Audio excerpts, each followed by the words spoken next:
कि ये जो लॉन्गेस्ट इंडिया का रेलवे प्लेटफॉर्म जनवरी 2023 में इसको इनॉग्रेट किया है इंडिया के पीएम मोदी ने, इसका नाम Guinness book of world record में भी आ गया है। और गिनीज बुक पे फिर मैं गई, मैंने कहा देखे यहाँ। नाज़रीन, इत्तलात ये हैं कि जानबूझ के आईएमएफ का प्रोग्राम सबूटाज किया गया है। ये अवाम को ये चूरन दे रहे हैं कि हमारा एटमी निजाम हमसे मांगा जा रहा है, हमारा मिसाइल सिस्टम हमसे मांगा जा रहा है। जो सूरत हाल है ये बड़ी खतरनाक है। ये खुद प्रोग्राम सबूटाज कर रहे हैं, इनको दोस्त ममालिक गारंटी देने के लिए तैयार नहीं है, एज वी स्पीक तैयार नहीं है। इमरान खान साहब को बार बार कोर्ट बुला रही थी कि जी आ जाइए आ जाइए आ जाइए, हंगामा मचा होता था। तो खैर जी, इमरान खान साहब जो हैं वो आज जो है वो पहुंचे लाहौर हाई कोर्ट और वहां पर उनके खिलाफ 8 केसेस जो थे उसमें से 6 केसेस के लिए इमरान खान साहब को जमानत मिल गई है। और पर पाकिस्तान में मैं ये खबर देख रही थी कि जो दुनिया की एयरलाइंस है, इंटरनेशनल एयरलाइंस, उन्होंने अब ये कहा है कि अब और नहीं चल सकता, क्योंकि बहुत जो बड़ा बैकलॉग जो है वो हो गया है पेमेंट्स का, और यहाँ से जो है वो पैसा नहीं आता, बहुत सी प्रॉब्लम्स हैं।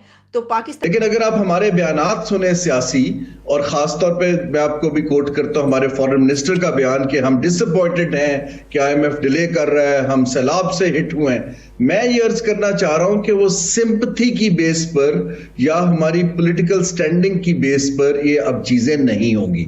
और उसके बाद ये सब कंट्रीज के नाम ऑफिशियली जो है वो अनाउंस कर दिए गए हैं कि ये 4 कंट्रीज जो है, कतर, यूएई, सऊदी अरेबिया और चाइना, इनके पास जाकर जो है वो कहा जाएगा कि जी आप हमें कुछ पैसे दे दीजिए, इसलिए कि ये सारी सज़ा इसलिए मिल रही है क्योंकि पाकिस्तानी अपने कपड़ों से बाहर फैल के निकल आए थे, इनको अपनी औकात भूल गई थी।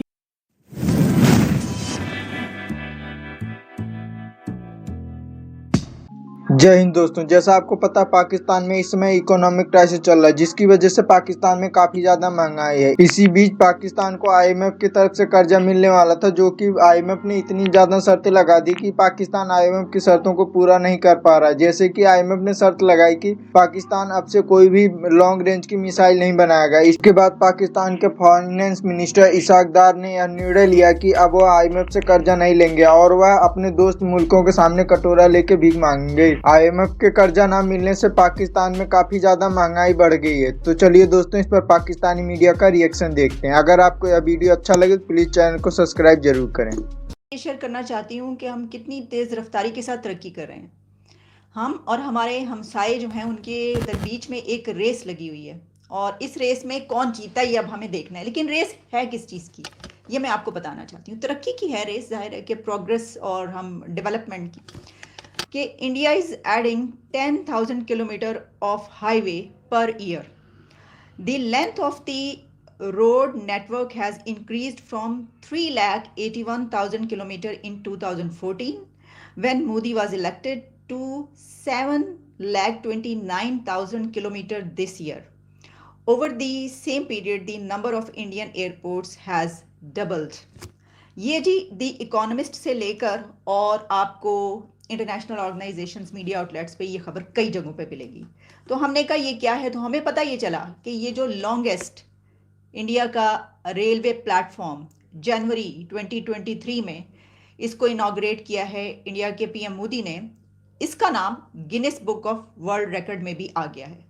और गिनीज बुक पे फिर मैं गई, मैंने कहा देखे यहाँ पर क्या है, तो उसमें ये आ रहा है कि उसकी डिटेल्स हैं कि इस वक्त जो the longest railway platform is 1,507 meters and was achieved by Southwestern Railway, Hubballi, India, Karnataka. ये इसके अंदर और भी डिटेल्स हैं कि अब इसको जो है ये दुनिया का सबसे लॉन्गेस्ट रेलवे प्लेटफॉर्म कहा जा रहा है। और ये जो है construction was part of A remodel project of A railway yard, और फिर और कुछ डिटेल्स हैं इसके सामने। तो इस तरीके से जो लोग इमरान खान की कवरेज पर पाबंदी लगाकर समझ रहे हैं कि वो इमरान खान का नुकसान कर रहे हैं, उनके लिए ये स्क्रीनशॉट्स जो हैं वो काफ़ी हैं कि इमरान के सपोर्टर्स बहुत अरसे से कंटेंट ऑनलाइन देखना देखते हैं। तो उसमें उन्होंने बताया है कि last 100 tweets engagement Imran Khan के जो है वो 2 करोड़ से ऊपर है, 2 आई थिंक, और इसमें 2,260,000। फिर उन्होंने साथ ही इंडिया के पीएम मोदी का लगाया, जिसमें लिखा कि उनसे कम है इमरान खान से रीट्वीट्स, और उसमें 3,38,000 है। और जो प्रेसिडेंट जो बाइडन है वो तो उससे भी नीचे चले गए बेचारे, उनके जो है वो 1,73,000 रीट्वीट्स हैं। ओहो, मैंने कहा ये इतना ज़्यादा हम तरक्की कर रहे हैं और वो देखो वो रीट्वीट्स नहीं कर पा रहे।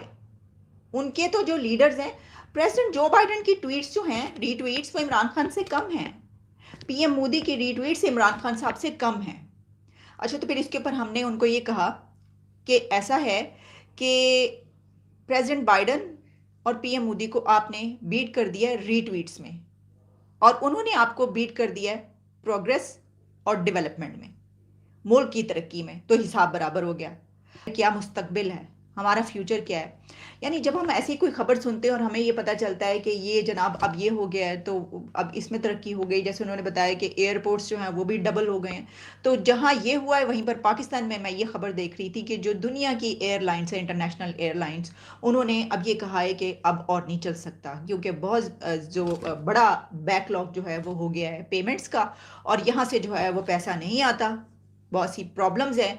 तो पाकिस्तानी और हमारे जो प्रोटेस्ट हैं वो भी लॉन्गेस्ट हैं, दी लॉन्गेस्ट इन दी वर्ल्ड इस वक्त। इमरान खान के जो सपोर्टर्स आज वो कोर्ट पहुंचे, इमरान खान क्योंकि कोर्ट ने उनको उनके जो नॉन बेलेबल वारंट्स थे वो सस्पेंड कर दिया। हम इंतजार कर रहे थे, बड़ी देर कर दी कोर्ट ने, ये तो बड़ा जल्दी काम हो जाना चाहिए था। तो अब ये हुआ है कि उन्होंने सस्पेंड कर दिए उनके जो ये हैं, और वो फिर कोर्ट पहुंच गए। फिर हमने कहा अच्छा, इसका मतलब ये हुआ कि कोर्ट पहुंचने में जो इमरान खान कह रहे थे कि अदालत तक पहुंचने में जान का खतरा, इसलिए मैं नहीं जा रहा, तो अगर आपके जो वारंट हैं वो सस्पेंड कर दिए जाएं तो फिर आपको कोर्ट पहुंचने में जान का खतरा नहीं रहता, फिर आप पहुंच जाते हैं, फिर नहीं होता जान का खतरा। तो इस तरह एक जो आज मरियम नवाज ने कहा, उन्होंने कहा कि देखिए इमरान खान की औलाद जो है वो लंदन में फ़न कर रही है, इंजॉयमेंट है उनकी, वो खूब अपनी लाइफस्टाइल, और बड़ी अच्छी बात है। यानी हमारा उनसे क्या ताल्लुक, हम उनके घर वालों को या बच्चों को क्यों कुछ कहें, वो अपनी लाइफ जी रहे हैं। लेकिन यहाँ पर जो यूथ है, जो जवान है, उनके हाथों में पेट्रोल पंप पकड़ा दिए गए हैं और कह रहे हैं मारो पुलिस के ऊपर, और इसको जो है ऐसी की तैसी कर दो, पुलिस की ऐसी की तैसी कर दी उन्होंने।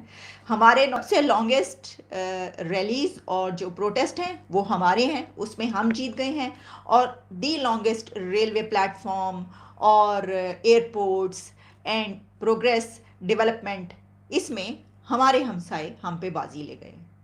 बार फिर आईएमएफ ने जो शर्त लगा दी है पाकिस्तान के लिए वो यही है कि उन्होंने कहा है कि जी आपका जो न्यूक्लियर प्रोग्राम है उसको जी आप स्लो डाउन करें। जो लॉन्ग रेंज के मिसाइल्स पाकिस्तान बनाता है उसको रोकने के लिए कहा गया है। और इसके जवाब में हमारे जो फाइनेंस मिनिस्टर हैं इसाक डार साहब, उन्होंने कहा है कि नहीं जी नहीं, हम तो ऐसे कुछ नहीं करेंगे, इसलिए कि हमारे पास ऑप्शंस हैं। हमारे पास ऑप्शंस ये हैं कि अब उन्होंने ये कहा गया है गवर्नमेंट की तरफ से और फाइनेंस मिनिस्टर की तरफ से कि जी आईएमएफ जो है वो फिलहाल क्योंकि लोन नहीं दे रहा, और वो बार बार ये कह रहे हैं कि जी अपना जो न्यूक्लियर प्रोग्राम जो हमने कितनी मुश्किलों से, आप सब जानते हैं कि मतलब घास खाना कितना मुश्किल काम है, मुझे आप लोग खा के दिखाइए, मुझे आप लोग 10 मिनट के लिए भी घास खा के दिखाएं तो मैं मान जाऊं, और हम लोग सालों से घास खा रहे हैं। और उसके बाद हमने ये न्यूक्लियर प्रोग्राम बनाया है, लेकिन ये कि अब आईएमएफ का ये कहना है कि जी आप लॉन्ग रेंज के मिसाइल्स जो हैं वो नहीं आप बना सकते, और उसको आप स्लो डाउन कीजिए अपने प्रोग्राम को, और इस किस्म की बातें करें। तो अब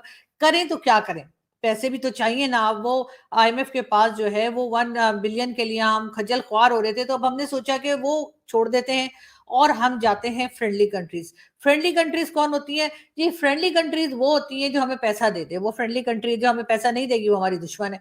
तो बिल्कुल इमरान खान साहब को बार बार कोर्ट बुला रही थी कि जी आ जाइए आ जाइए आ जाइए, हंगामा मचा होता था।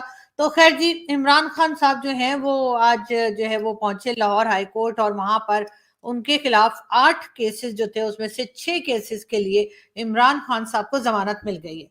और अच्छा, इसी तरीके से अब सऊदी अरब के पास जाया जा रहा है और कहा यह गया है कि सऊदी अरब से $2 बिलियन लेने की कोशिश की जाएगी। यूएई का भी नाम लिखा हुआ है, और यूएई के लिए हमारे पास $1 बिलियन का मतलब ऑफर है। ऑफर है मतलब ये कि वो हमें दे दें 1 बिलियन, समझे ना आप। ऑफर से मेरा मतलब ये था।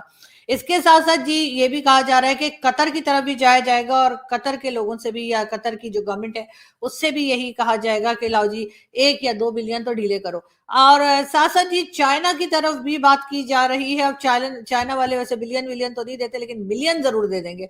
तो इसलिए चाइना को भी कहा जा रहा है और बताया जा रहा है कि जिस इस तरह से जो है वो देखो ना, हमारे न्यूक्लियर एसिड जो है वो तुम्हारे ही काम आएंगे, हमारे तो काम आने नहीं है। तो ये कि इंडिया को डराने के लिए, मतलब चाइना अगर इंडिया को डराना चाहता है, हमारे जरिए भी डरा सकता है ना। तो इस तरह की कोई ना कोई ऑफर लेके हम चाइना भी पहुंच जाएंगे। और उसके बाद ये सब कंट्रीज के नाम ऑफिशियली जो है वो अनाउंस कर दिए गए हैं कि ये 4 कंट्रीज जो है, कतर, यूएई, सऊदी अरेबिया और चाइना, इनके पास जाकर जो है वो कहा जाएगा कि जी आप हमें कुछ पैसे दे दीजिए, इसलिए कि